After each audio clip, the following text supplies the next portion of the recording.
அமெரிக்க அதிபர் டொனால்டு டிரம்பின் சவுதி அரேபிய பயணத்தில் அவரது அரசில் அங்கம் வகிக்கும் தொழிலதிபர் எலான் மஸ்கும் உடன் சென்றுள்ளார். அந்நாட்டு தலைவர்களுடனான அதிபர் டிரம்பின் சந்திப்பின் போது எலான் மஸ்கும் உடனிருந்ததாக கூறப்படுகிறது. டெஸ்லா மற்றும் ஸ்பேஸ் எக்ஸ் நிறுவன சிஇஓவான எலான் மஸ்க் சவுதி நாட்டின் தகவல் தொழில்நுட்பம் மற்றும் தொலைத்தொடர்புத்துறை அமைச்சரோடு ஆலோசனை மேற்கொண்டதாக தகவல் வெளியாகியுள்ளது. இந்த பயணத்தின் போது பல்வேறு முக்கிய விவகாரங்களில் அதிபர் டிரம்ப் எடுக்கும் முடிவுகளில் எலான் மஸ்கின் பங்கு இருக்கும் என்றே கருதப்படுகிறது. அமெரிக்க அதிபர் டிரம்பின் பயணத்திற்கு இடையே அமெரிக்க சிப்கள் தயாரிப்பு நிறுவனமான என்விடியாவுடன் சவுதி அரேபியா ஒப்பந்தம் செய்துள்ளது. இதன்படி சவுதி அரேபியாவுக்கு 18,000 சிப்களை ஏற்றுமதி செய்ய என்விடியா நிறுவனம் முன்வந்துள்ளது. அந்த நிறுவனத்தின் அதிநவீன AI சிப்களாக அறியப்படும் GB300 பிளாக்பெல்ட் சிப்கள் முதற்கட்டமாக சவுதி அரேபியாவுக்கு அனுப்பி வைக்கப்பட இருப்பதாக தெரிவிக்கப்பட்டுள்ளது. AI தொழில்நுட்ப உட்கட்டமைப்புகளை மேம்படுத்தும் நடவடிக்கைகளில் சவுதி அரேபியா கவனம் செலுத்தி வரும் நிலையில் இந்த ஒப்பந்தம் முக்கியத்துவம் வாய்ந்ததாக பார்க்கப்படுகிறது.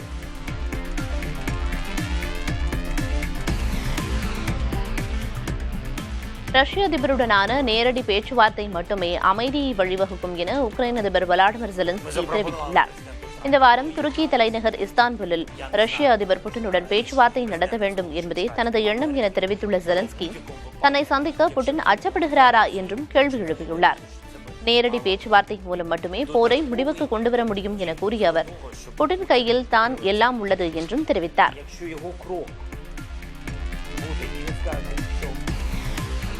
கனடாவில் பிரதமர் மார்க் கார்னே தனது புதிய அமைச்சரவையை அறிமுகம் செய்துள்ளார். முன்னாள் பிரதமர் ஜஸ்டின் ட்ரூடோ அமைச்சரவையில் 39 பேர் இடம்பெற்ற நிலையில் கார்னேவின் அமைச்சரவையில் அந்த எண்ணிக்கை 29ஆக குறைந்துள்ளது. அறிவியல் மற்றும் தொழில்துறை அமைச்சராக இருந்த இந்திய வம்சாவளியைச் சேர்ந்த அனிதா ஆனந்த் தற்போது வெளியுறவுத்துறை அமைச்சராக மாற்றப்பட்டுள்ளார். வெளியுறவுத்துறை அமைச்சராக இருந்த மெலானி ஜோலி தொழில்துறைக்கு மாற்றப்பட்டுள்ளார். ட்ரூடோ அமைச்சரவையில் இருந்து ராஜினாமா செய்து நிதியமைச்சர் கிறிஸ்டியா ஃப்ரீலாண்ட் தற்போது போக்குவரத்து துறை அமைச்சராக நியமனம் செய்யப்பட்டுள்ளார்.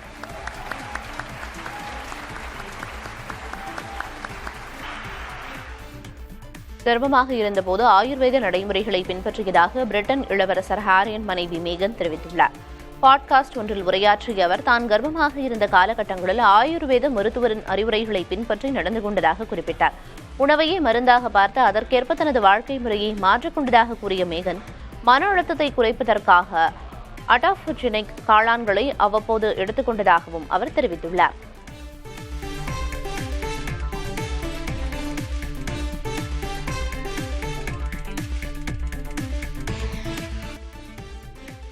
இருட்டுக்கடை தனக்கே சொந்தம் என சென்னையை சேர்ந்த பிரேமானந்த் சிங் பொது அறிவிப்பு வெளியிட்ட நிலையில் கடையை நிர்வகிக்கும் கவிதா மறுப்பு அறிவிப்பை வெளியிட்டுள்ளார்.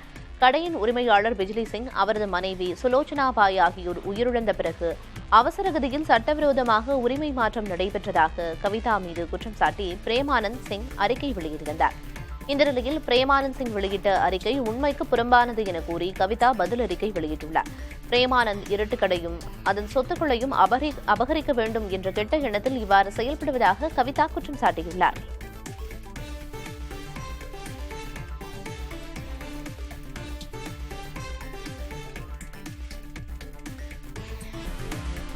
போர் நிறுத்தம் அமல்படுத்தப்பட்ட நேரத்தை வைத்து காங்கிரஸ் உள்ளிட்ட கட்சிகள் கேள்வி எழுப்பி வரும் நிலையில் மத்திய அரசுக்கு ஆதரவாக ஜம்மு காஷ்மீர் கட்சிகள் குரல் கொடுத்துள்ளன.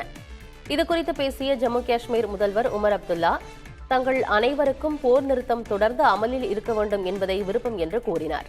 நொய்டா, மும்பை போன்ற தொலைதூர நகரங்களில் இருக்கும் செய்தி வாசிப்பாளர்களுக்கு மட்டுமே போர் தொடர்ந்து நடைபெற வேண்டும் என்பது விருப்பமாக இருப்பதாக விமர்சித்திருக்கிறார். இதேபோல மக்கள் ஜனநாயக கட்சியின் தலைவர் மெஹபூபா முஃப்தி அமைதியை நிலைநாட்ட எடுக்கப்பட்ட முயற்சிகளுக்காக மோடி அரசை அரசியல் ரீதியாக தண்டிக்கக்கூடாது என கூறினார்.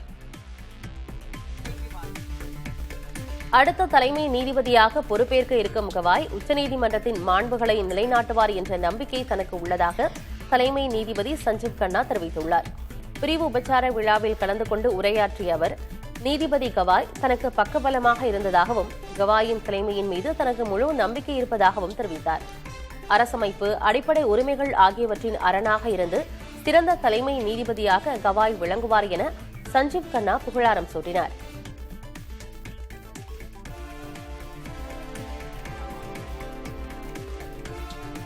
கடின உழைப்பு மற்றும் உறுதிப்பாட்டின் காரணமாகவே உச்சநீதிமன்றத்தின் தலைமை நீதிபதி பதவி வரை தனது மகன் உயர்ந்திருப்பதாக PR கவாயின் தாயார் நெகிழ்ச்சியுடன் தெரிவித்துள்ளார்.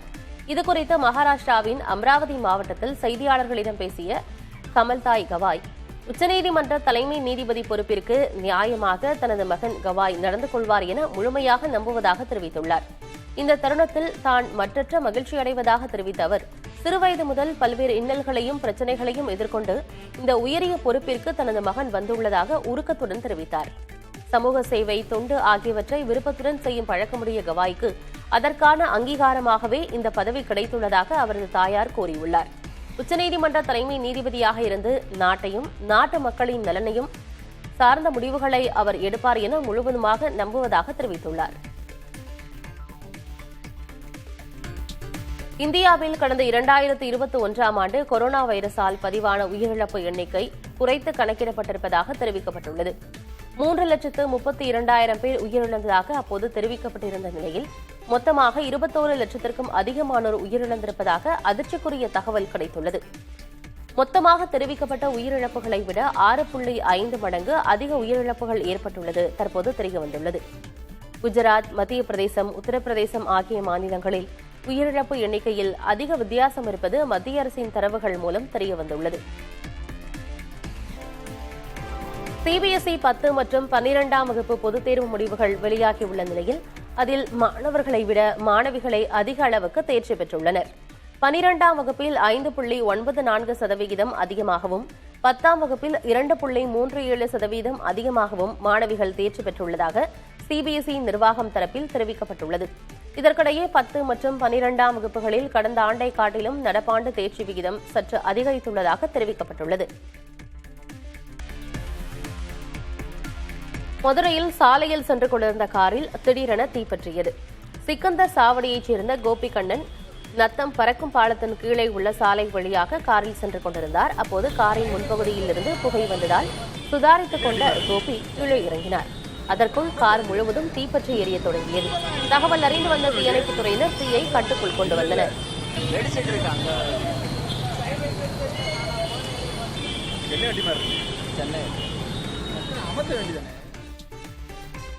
கடலூர் மாவட்டம் கரிவெட்டி கிராமத்திற்கு செல்லும் சாலையை நெய்வேலி NLC நிறுவன அதிகாரிகள் துண்டிக்க முயன்றதாக குற்றம் சாட்டிய கிராம மக்கள் அவர்களை முற்றுகையிட்டு கடும் வாக்குவாதம் செய்தனர்.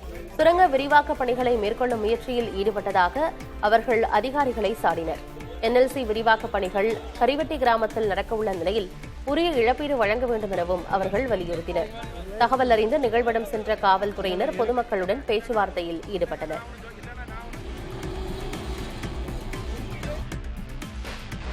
சீனாவின் ANT குழுமம் பேடிஎம் நிறுவனத்தில் கொண்டிருக்கும் 4% பங்குகளை விற்பனை செய்ய உள்ளது.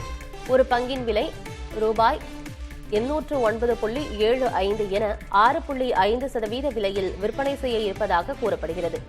இவற்றின் மொத்த மதிப்பு ரூபாய் 2065 கோடியாகும். சீன தொழில் முனைவர் அலிபாபாவுக்கு சொந்தமான ANT குழுமம் பேடிஎம் நிறுவனத்தில் கடந்த மார்ச் மாத நிலவரப்படி 9.85% பங்குகளை கொண்டுள்ளது. 2023ஆம் ஆண்டு ஆகஸ்ட் மாதம் 2037 கோடி ரூபாய் மதிப்பிலான 3.6% பங்குகளை ANT குழுமம் விற்பனை செய்தது. டெஸ்ட் சாம்பியன்ஷிப் இறுதிப் போட்டிக்கான தென்னாப்பிரிக்க அணியில் தமிழ் வம்சாவளியைச் சேர்ந்த சுழற்பந்து வீச்சாளர் சேனுரான் முத்துசாமி இடம்பெற்றுள்ளார். நாகையை பூர்வீகமாக கொண்ட இவர் 2019இல் இந்தியாவுக்கு எதிரான போட்டியில் களமிறங்கினார். இதுவரை 4 டெஸ்ட் போட்டிகளில் விளையாடியிருக்கிறார். ஜூன் 11ஆம் தேதி உலக டெஸ்ட் சாம்பியன்ஷிப் இறுதிப் போட்டி தொடங்க உள்ளது குறிப்பிடத்தக்கது.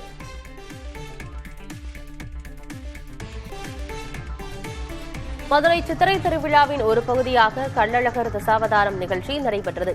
வண்டியூர், அண்ணாநகர் உள்ளிட்ட பகுதிகளில் மண்டகப்படிகளில் எழுந்தருளிய பிறகு அங்கிருந்து ராமராயர் மண்டபத்தில் காட்சியளித்த கள்ளழகருக்கு சிறப்பு அலங்கார திருமஞ்சனம் நடைபெற்றது.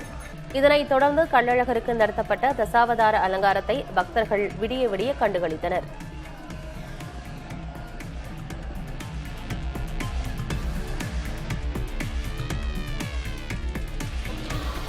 ஜப்பானின் டோக்கியோ நகரத்தில் பல்வேறு துறைகளைச் சேர்ந்த பணியாளர்கள் ஒன்றிணைந்து மென் ஷியர் லீடிங் டீம் ஒன்றை உருவாக்கியிருப்பது பேசுபொருளாகியுள்ளது.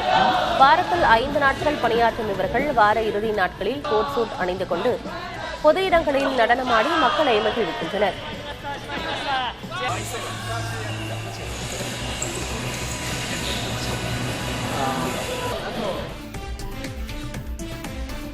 அமேசான் பிரைம் OTT தளத்தில் வரும் ஜூன் 17 முதல் விளம்பரங்கள் இடம்பெறும் என்று சந்தாதாரர்களுக்கு மின்னஞ்சல் அனுப்பப்பட்டுள்ளது.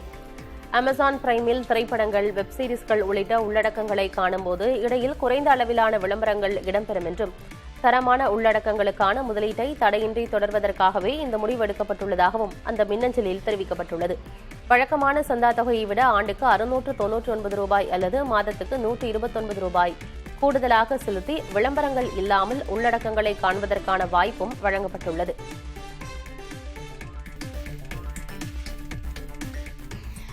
ரோஹித் மற்றும் விராட் ஓய்வு பெற்றுள்ளது இங்கிலாந்து அணிக்கு சாதகமானது என மொயின் அலி தெரிவித்துள்ளார்.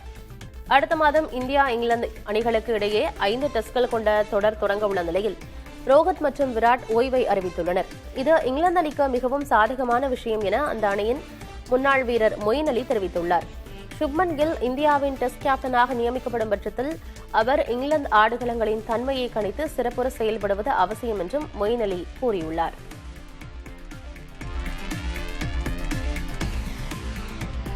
ரோஹித் சர்மா, விராட் கோலி இருவரையும் கடைசியாக ஒரு டெஸ்ட் போட்டியில் ஆட வைத்து முறையான பிரியாவிடை அளித்திருக்க வேண்டும் என்று இந்திய அணியின் முன்னாள் கேப்டனும் சுழற்பந்து வீச்சாளருமான அனில் கும்ப்ளே கூறியுள்ளார். இங்கிலாந்துக்கு எதிரான டெஸ்ட் போட்டி நெருங்கி வரும் நிலையில் இந்திய அணியின் முன்னணி பேட்டர்களான ரோஹித், விராட் கோலி இருவரும் சில நாட்கள் இடைவெளியில் டெஸ்ட் போட்டிகளில் இருந்து ஓய்வு பெறுவதாக அறிவித்திருப்பது தனக்கு ஆச்சரியம் அளித்திருப்பதாக கும்ப்ளே கூறியுள்ளார். இந்திய அணிக்காக சிறப்பாக விளையாடிய வீரர்களுக்கு ஆடுகளத்தில் ரசிகர்கள் முன்னிலையில் பிரியாவிடை அளிக்கப்படுவது அவசியம் என்றும் வலியுறுத்தியுள்ளார்.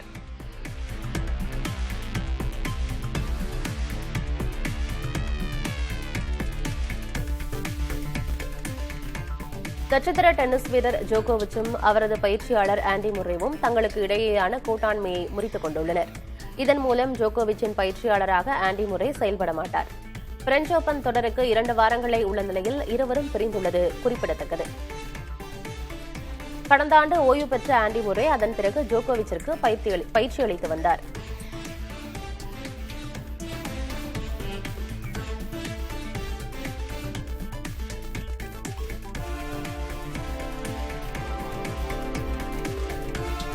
ஒருநாள் மற்றும் 20 ஓவர் கிரிக்கெட் போட்டிகளுக்கான பாகிஸ்தான் அணியின் தலைமை பயிற்சியாளராக மைக் ஹெசன் நியமிக்கப்பட்டுள்ளார். இம்மாதம் 26ஆம் தேதி இப்பொறுப்பினை அவர் ஏற்றுக்கொள்வார் எனவும் அறிவிக்கப்பட்டுள்ளது. முன்னதாக பாகிஸ்தான் அணியின் தலைமை பயிற்சியாளராக இருந்த கேரி கிறிஸ்டன், கில்லஸ்பி ஆகியோர் அடுத்தடுத்து பதவி விலகினர். Mike Hesson Royal Challengers Bengaluru மற்றும் நியூசிலாந்து அணியின் பயிற்சியாளராக பணியாற்றிய அனுபவம் கொண்டவர்.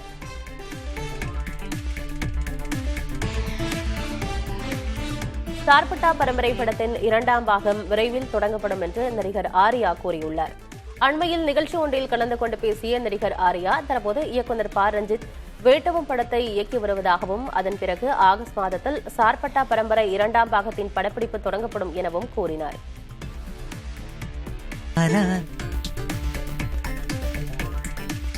மேற்குவங்க முர்ஷிதாபாத் வன்முறை விவகாரத்தில் சிறப்பு புலனாய்வு குழு விசாரணை கோரிய மனுவை உச்சநீதிமன்றம் தள்ளுபடி செய்துள்ளது. மனுவை தள்ளுபடி செய்வதற்கான காரணத்தை வெளிப்படையாக கூற முடியாது என்ற நீதிபதிகள், மனுதாரர் தனது கோரிக்கையை கொல்கத்தா உயர்நீதிமன்றத்தில் மனுவாக தாக்கல் செய்யலாம் எனவும் அனுமதி அளித்தனர். வக்ஃப் திருத்த சட்டத்தை எதிர்த்து முர்ஷிதாபாத்தில் போராட்டங்கள் நடைபெற்ற நிலையில் அதனைத் தொடர்ந்து வன்முறைகள் வெடித்திருந்தது.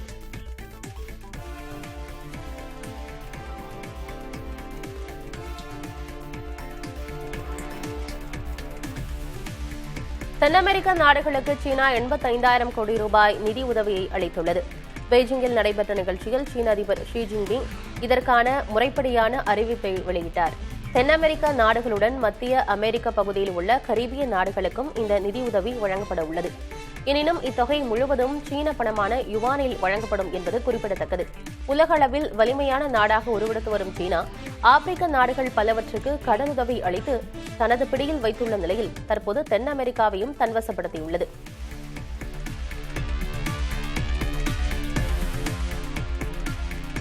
வங்கதேச முன்னாள் பிரதமர் ஷேக் ஹசீனாவின் அவாமி லீக் கட்சி தடை செய்யப்பட்டது கவலைக்குரியது என வெளியுறவுத்துறை அமைச்சக செய்தி தொடர்பாளர் தெரிவித்துள்ளார். ஒரு ஜனநாயக நாடாக இந்தியா இயல்பாகவே ஜனநாயக சுதந்திரம் சுருக்கப்படுவது குறித்து கவலை கொண்டுள்ளதாக கூறினார்.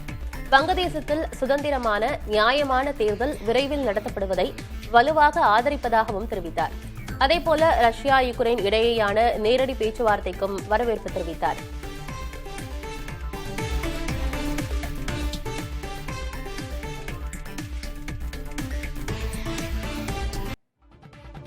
தமிழகம் உள்ளிட்ட சில மாநிலங்களில் ஏர்டெல் தொலைத்தொடர்பு சேவை பாதிக்கப்பட்டால் வாடிக்கையாளர்கள் அவதிக்குள்ளாகி வருகின்றனர்.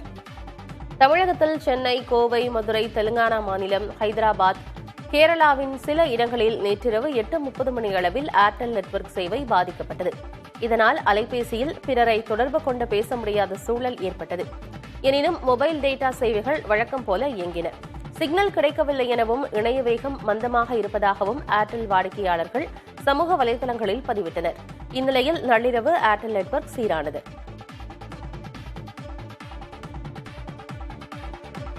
தமிழகத்தில் கோவை, நீலகிரி மாவட்டங்களில் இன்று கனமழை பெய்ய வாய்ப்பிருப்பதாக சென்னை வானிலை ஆய்வு மையம் அறிவித்துள்ளது. தமிழகத்தின் ஒரு சில இடங்களிலும் புதுச்சேரி மற்றும் காரைக்கால் பகுதிகளிலும் இன்று லேசானது முதல் மிதமானது வரையிலான மழை பெய்ய வாய்ப்பிருப்பதாக வானிலை ஆய்வு மையம் கூறியுள்ளது. நாளை கோவை மாவட்ட எல்லைப் பகுதிகள், நீலகிரி, ஈரோடு, கிருஷ்ணகிரி, தருமபுரி, சேலம் ஆகிய மாவட்டங்களிலும், திருப்பத்தூர், வேலூர், நாமக்கல், கரூர், திருச்சியிலும் கனமழை பெய்யும் எனவும் வானிலை ஆய்வு மையம் தெரிவித்துள்ளது.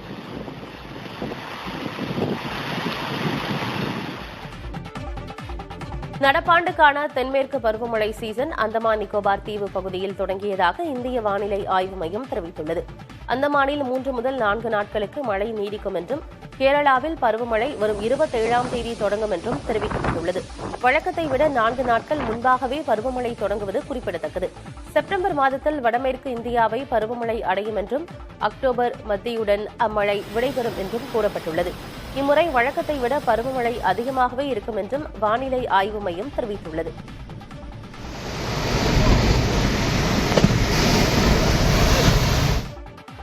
மாதாந்திர பூஜைக்காக சபரிமலை ஐயப்பன் கோயில் நடை இன்று திறக்கப்படுகிறது. மலையாள மாதத்தின் எடவம் மற்றும் தமிழ் மாதமான வைகாசி பிறப்பையொட்டி இன்று மாலை 5 மணி அளவில் சபரிமலை கோயில் நடை திறக்கப்பட உள்ளது.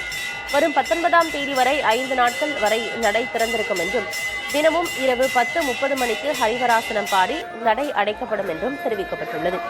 பக்தர்கள் முன்பதிவு செய்ய வேண்டிய இணையதள முகவரியை திருவிதாங்கூர் தேவஸ்வம் போர்டு வெளியிட்டுள்ளது. சேலம் மாவட்டம் சங்ககிரி அருகே ஓடும் பேருந்திலிருந்து குழந்தை தவறி விழுந்து உயிரிழந்த சம்பவம் அதிர்ச்சியை ஏற்படுத்தியுள்ளது. ராஜதுரை என்பவர் தனது குடும்பத்தினரோடு சேலத்திலிருந்து கோவைக்கு அரசு பேருந்தில் சென்றபோது தானியங்கி முறையில் இயங்கும் முன்பக்க கதவை அடைக்குமாறு நடத்துனரிடம் கூறியதாக தெரிகிறது. ஆனால் கதவை அடைக்காத சூழலில் ஓட்டுநர் திடீரென பிரேக் போட்டதால் ராஜதுரையின் தோளில் தூங்கிக் கொண்டிருந்த 9 மாத ஆண் குழந்தை பேருந்திலிருந்து தவறி விழுந்து உயிரிழந்தது. முன்பக்க கதவை அடைக்காததை தனது குழந்தையின் உயிரிழப்புக்கு காரணம் என கூறியிருக்கும் ராஜதுரை, பேருந்து ஓட்டுநர் மற்றும் நடத்துனர் மீது நடவடிக்கை எடுக்குமாறு தேவூர் காவல் நிலையத்தில் புகார் கொடுத்துள்ளார். புத்துநகர் உள்ளிட்ட 3 விரைவு ரயில்களில் கூடுதலாக ஒரு முன்பதிவு பெட்டி இணைக்கப்படும் என தெற்கு ரயில்வேயின் மதுரை கோட்டம் அறிவித்துள்ளது. கோடை விடுமுறையில் ரயில்களில் பயணிகளின் கூட்டம் அதிகரித்திருப்பதால் இந்த அறிவிப்பு வெளியிடப்பட்டுள்ளது.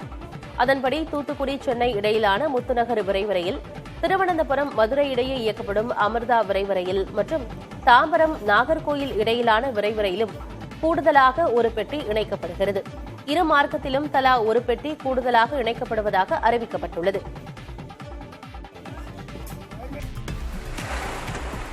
இந்தியா அமெரிக்கா இருதரப்பு வர்த்தக ஒப்பந்தம் தொடர்பாக பேச்சுவார்த்தை நடத்த மத்திய வர்த்தகத்துறை அமைச்சர் பியூஷ் கோயல் மே 16ஆம் தேதி மீண்டும் அமெரிக்கா செல்ல உள்ளார். அமெரிக்க வர்த்தக அமைச்சர் ஹவர்ட் லூட்னிக் உட்பட முக்கிய வர்த்தக பிரதிநிதிகளை பியூஷ் கோயல் சந்திக்க உள்ளார். அமெரிக்காவின் பரஸ்பர வரி விதிப்பை தவிர்க்கும் நோக்கில் இருதரப்பு வர்த்தகம் மூலம் சுமூக தீர்வு காண மத்திய அரசு முயற்சித்து வருகிறது. முன்னதாக இது தொடர்பாக பேச்சுவார்த்தை நடத்த கடந்த மார்ச் மாதம் பியூஷ் கோயல் சென்றார்.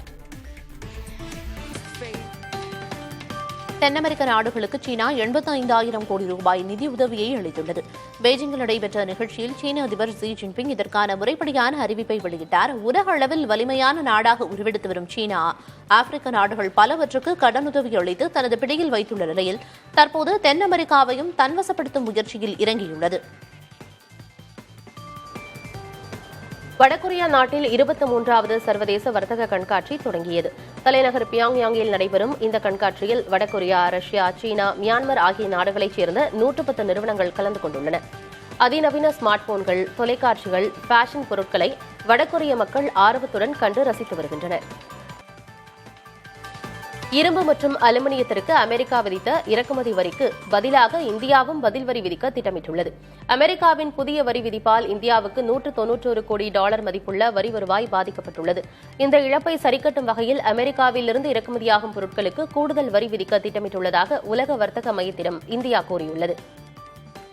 சென்னை குன்றத்தூர் பல்லாவரம் சாலையோரம் ஆக்கிரமிப்பில் இருந்ததாக 50க்கும் மேற்பட்ட வீடுகள் அகற்றப்பட்டதற்கு பொதுமக்கள் எதிர்ப்பு தெரிவித்தனர். முறையான அறிவிப்புகள் ஏதுமின்றி வீடுகள் அகற்றப்பட்டதாக அவர்கள் அதிகாரிகளோடு வாக்குவாதத்தில் ஈடுபட்டனர். தாங்கள் இத்தனை காலம் வசித்த வீடு ஒரே நொடியில் இல்லாமல் போய்விட்டதாகவும் இனி தாங்கள் எங்கு போவது என தெரியவில்லை என்றும் உடைமைகளுடன் அவர்கள் கண்ணீர் மல்க கூறினர்.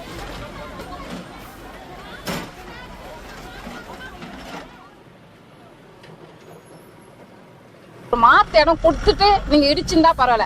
குழந்தை குட்டி எல்லாமே எங்க போய் படுப்போம்? இப்ப இவ்வளவு சாமான் இங்க எத்துப்பட்டு போறா, எத்துன்னு பார்த்துக்கு எங்களுக்கு இடம் இருந்தா தான் எத்துமாவோம். இருக்கப்பட்டவங்க தான் எங்கன்னா வாடகை கொடுத்து பண்ணலாம். இல்லாத பட்டம் நாங்களாம் எங்க போய் நிப்போம் சொல்லுங்க? வீட்டு வேலை செய்யறேன் நான். அவங்க வீட்டுல தான் என் பசங்களை விட்டு வச்சுக்கிறேன். ஏன்னா என் பசங்க இங்க கஷ்டப்படக்கூடாதுன்னு தான் என் பசங்க அவங்க விட்டுட்டு நானும் எங்க வீட்டுக்காரன் ஒண்டி நடு தெருல நிக்கிறோம். இப்ப என் பிள்ளைங்களும் நடு தெருல நிக்கணுமா? பொருள் எல்லாமே ரோட்ல தான் இருக்குது. எதுவுமே இல்ல, வீடே இல்ல. பொருள் ஒண்டி இருந்தா இல்ல கட்டினா ரோட்ல தானே இருக்குது. அதே சமயம் ஆக்கிரமிப்பு குறித்து ஏற்கனவே நோட்டீஸ் வழங்கப்பட்டதாக நெடுஞ்சாலைத்துறை தரப்பில் தெரிவிக்கப்பட்டுள்ளது. ஆக்கிரமிப்புகளை அகற்ற பல மாதங்களாக அங்குள்ளவர்களுக்கு அவகாசம் கொடுக்கப்பட்டதாகவும் கூறியுள்ளது.